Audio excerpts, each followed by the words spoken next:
दिवस म्हणजे एक नवीन सुरुवात. काल काही झालेलं असो तर चालेल, आज पुन्हा एक नवीन संधी हसत जगण्यासाठी, स्वप्न पूर्ण करण्यासाठी ठेवायची मनामध्ये. श्री स्वामी समर्थ.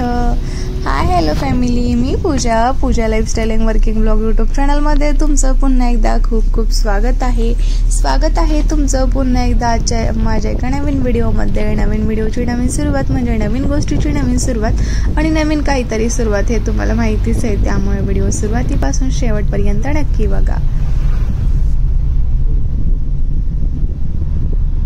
तर फॅमिली, गेलेला क्षण परत येत नाही म्हणून आहे, त्या क्षणामध्ये प्रत्येक क्षणाचा आनंद घ्यायला शिका. जसं की मी, माझं बाळ नेहमी आनंदी असतो आणि तुम्हा सर्वांना सुद्धा नेहमी आनंदी राहायला सांगत असतो. तर आपला मुक्काम होता रात्री नाणीच मठ इथे आपण केलेला होता. तर रात्री काही दर्शन वगैरे हे सगळं काही झालं नाही, कारण तिथे खूप सारा गोंधळ म्हणजेच गर्दी वगैरे होती आणि काही काळापर्यंतच त्यांनी जे लाईनिंग आहे ना ते म्हणजे पूजेसाठी जाण्यासाठी किंवा आपल्याला मंदिरला वगैरे जाण्यासाठी, तर तो टायमिंग आहे, ते टायमिंग आम्ही क्रॉस केलेला होता. म्हणजेच वेळसुद्धा संपलेला होता, त्यामुळे आम्हाला काही शक्य झालं नाही संध्याकाळी तिथे जायचं. पण आम्ही संध्याकाळी तिथे प्रसाद वगैरे घेतला म्हणजेच, आणि संध्याकाळी तिथे आम्ही मुक्काम सुद्धा केला. तर मॉर्निंगला उठलोच, मस्त असं फ्रेशसुद्धा झालोत आणि मग काय आम्हाला निघायचं होतं आज नाणीज येथून. तर म्हणलं परत मॉर्निंग झालेली आहे तर मस्त असं फ्रेश व्हावं आणि मंदिरमध्ये एकदा जाऊन आपण दर्शनसुद्धा घेऊन यावं. तर बघू शकतो तुम्ही खालच्या बाजूला किती मोठी लाईन वगैरे लागलेली आहे. पूर्ण वरून खाली मंदिरापर्यंत ही लाईन होती. इतकी सगळी इकडे गर्दी होती, ते सुद्धा मी तुम्हाला दाखवते. कारण मंदिरमध्ये तर पूजा चालू असते आणि कुठल्याही मंदिरमध्ये व्हिडिओज वगैरे घेणं कुठेच अवेलेबल नाही आहे, म्हणजे सूट नाही दिलेली आहे त्यासाठी.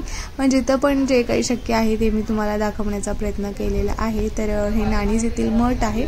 तर बघू शकतो बाहेरून हे मठ वगैरे कसं दिसतं, हे मंदिर वगैरे कसं दिसतं, सगळ्या काही गोष्टी मी तुम्हाला इथून दाखवलेल्या आहेत. तर हे बघा आतमध्ये पूजा वगैरे चालू होती, तर मी झूम करून इथे कॅमेरा दाखवलेला आहे.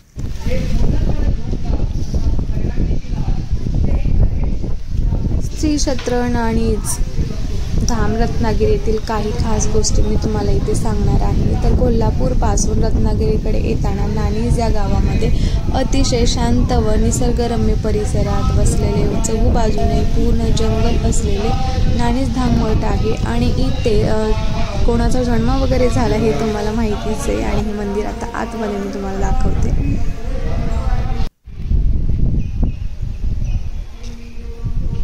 जगद्गुरू नरेंद्राचार्य महाराज यांचं 21 ऑक्टोबर 1966 रोजी येथे जन्म झाला. हे खूप जंगल आणि शांततेचे ठिकाण आहे. हे परिसर खूप रम्य आणि शांत आहे. तसेच इथे श्री गणेशाची मूर्ती म्हणजे श्री गणेशाचं मंदिर आहे. सीतामाई यांचं सुद्धा मंदिर आहे. तर खूप छान मंदिर सुद्धा आतमध्ये आहे. आणि इथे तर शंभूची पिंड तुम्ही बघू शकतो. एकदम एवढं छान असं बघायसारखं आहे ना. त्या पाठीमागच इथं छत्रपती शिवाजी महाराज आपल्या आईशी इथे गप्पा मारायला दिसत होते. तर राज इथे बोलत होता, मम्मा हे छत्रपती शिवाजी महाराज आहेत, त्यांच्या मम्मा सोबत काय करत आहेत. तर मी म्हटलं त्यांची आई त्यांच्याशी सांगत आहे, म्हणजे जे काही त्यांनी त्यांचे विचार मांडत आहेत आणि ते एकमेकाचा निर्णय विचारून घेत आहेत असं मी राजला सांगितलं. तर राज बोलला, मम्मा मी पण तुला प्रत्येक गोष्ट विचारून करतो आणि विचारून सांगूनच करतो. तसंच ते छत्रपती शिवाजी महाराज आपल्या आईला विचारत आहेत का. मी म्हणलं हो, आई ही आपल्यापेक्षा मोठी असते, त्यामुळं ते प्रत्येक गोष्ट आपल्या आईला सांगून करत होते. तर तो बोलत होता, मम्मा मी सुद्धा तुला प्रत्येक गोष्ट आता सांगून करणार आहे. तर थोडासा तो लाडाला पण आला, कारण ऑलरेडी तो थोडासा सॅड झालेला होता, त्याची थोडीशी समजूत काढावी लागली. आणि छत्रपती शिवाजी महाराजांना जेव्हा तिथे पाहिला नाराज, तेव्हा तर आणखीन थोडासा आनंदी झाला आणि बोलला, मम्मा त्यांची मम्मा बघ कशी तिथे झुल्यावरती बसलेली आहे आणि ते किती छान गप्पा मारत आहेत मम्माला वगैरे. मी म्हटलं हो, सगळ्या गोष्टी मम्मासोबत शेअर करायच्या असतात, तसंच ते त्यांच्या आईसोबत करत आहेत. ट्रॅव्हलिंग टूर म्हटली की सतत चार्जिंगचा वगैरे प्रॉब्लेम असतोच. पण यावेळेस मला काही चार्जिंगचा पॉवर बँक असल्यामुळे चार्जिंगचा काही प्रॉब्लेम नाही आलेला. पण ना माझ्या मोबाईलला मात्र जास्तच प्रॉब्लेम आलेला, त्यामुळे मी काही रेग्युलर व्लॉग नाही घेऊ शकली आणि मला कंटिन्यू काही व्हिडिओज नाही घेता आला, कारण आपण खूप सारा थकलेला असतो, दमलेला सुद्धा असतो आणि आपल्याला दर्शनासाठी वगैरे जायचं असतं. बाकीच्या गोष्टी पण काही असतात त्या आपल्याला सुद्धा तिथे करायच्या असतात. तर यामध्ये मला जितका काही होईल तितका मी व्हिडिओ घेतलेला आहे आणि जितकी काय माहिती मला तुमच्यापर्यंत पोहोचवता येईल तितकी मी तुमच्यापर्यंत पोहोचवलेली आहे, कारण मी ज्या साईडला फर्स्ट टाइम फिरायला आलेली आहे तर त्यामुळे जितकी डिटेल मला माहिती आहे ना तिथपर्यंत तितकी मी तुमच्यापर्यंत पोहोचवत आहे. तर ही माहिती तुम्हाला कशी वाटते माझ्या खाली कमेंटमध्ये नक्की सांगा. तर रात्री त्या मठामध्ये प्रसाद वगैरे घेतलेला आणि मग आम्ही तिथे आराम वगैरे केलेलो आणि मॉर्निंगला सुद्धा आम्ही फ्रेश होऊन अगोदर तिथे दर्शनासाठी गेलेलो. तर त्यानंतर जेवण वगैरे किंवा नाश्ता असं आमचं काही झालेलं नाही आणि मला लागली होती भूक. तर मेन माझं सांगायचं म्हणजे मोठा प्रॉब्लेम हा आहे की मी ट्रॅव्हलिंग तर कितीही करू शकते, त्याचा काहीच प्रॉब्लेम नाही आहे, पण रिकाम्या पोटाने जर करायचं म्हटलं तर मला किती त्रास होतो हे मी सांगू शकत नाही. एक हद्दीच्या बाहेर मला इतका त्रास होतो जे की मला सहन नाही होत. पोटामध्ये जर काही असेल माझ्या, म्हणजे म्हणतात ना पेट्रोल जर फुल गाडीमध्ये असेल तर गाडी सॉफ्ट आणि व्यवस्थित चालते, तसंच माझं आहे बरं का. एरेवेळी मला जेवण वगैरे काही गरज लागत नाही किंवा भूकसुद्धा लागत नाही, पण ट्रॅव्हलिंगमध्ये जर रिकाम्या पोटाने प्रवास करायचा म्हटलं तर माझे हालचे बेहाल होतात. हे तर मला आत्ता या मोठ्या प्रवासामध्ये खूप चांगल्या पद्धतीने कळलेलं आहे. इतका प्रवास काही मी केलेला नव्हता या अगोदर, हा जरा लॉंगचाच होता. तर मला लागलेली होती भूक. आता काय थोडं भुकेला स्टॉप करायचं म्हटलं आणि भुकेला समजवायचं जरी म्हटलं तर मग घेतलं इकडे थम्सअप आणि मस्त असे चिप्सचे 2 पॉकेट. तर मी आणि राजे मस्त असं इकडे चिप्स वगैरे एन्जॉय केलं. त्यानंतर वाटलं थोडंसं पोटामध्ये आता काहीतरी आहे, कारण आता पुढे जेवण वगैरे करायचं होतं आणि रेग्युलर आमची ट्रॅव्हल चालू होती.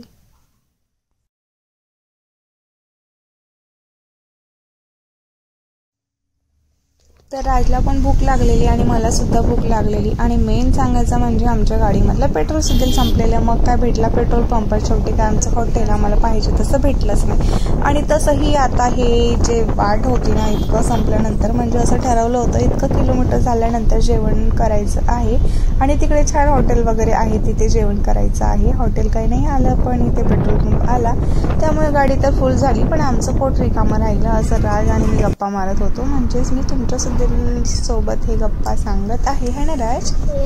भूक लागली होती ना तुम्हाला? यस. मग काय खाल्लं आपण? चिप्स.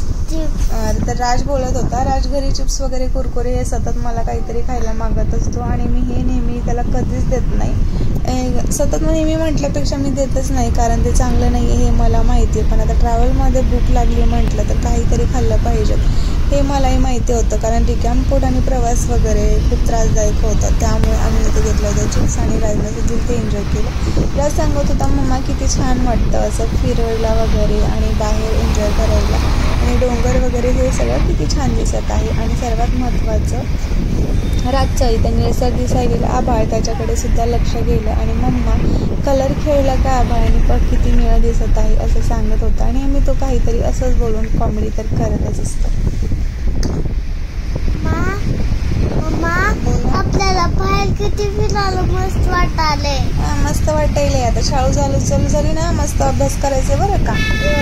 तर फॅमिली, पहिल्यांदाच माझा हा व्हिडिओ पाहत असाल आणि पहिल्यांदाच माझ्या यूट्यूब चॅनलवरती आला असाल तर लवकरात लवकर सबस्क्राईब करून घ्या, जेणेकरून तुम्हाला आमचे ट्रॅव्हलिंग टूर तसेच आमचे डेली ब्लॉग्स देखील पाहायला भेटतील. त्यामुळे सबस्क्राईब करून घ्या, नोटिफिकेशन ऑन करा आणि व्हिडिओ कसे वाटतात ते खाली कमेंटमध्ये नक्की सांगा. तर आपण आता नाणीजमधून बाहेर निघत आहोत. तर कुठे निघत आहोत काय नाही आणि पुढे कुठे जाणार आहोत यासाठी पुढचा व्हिडिओ कंटिन्यू करा. Take care family.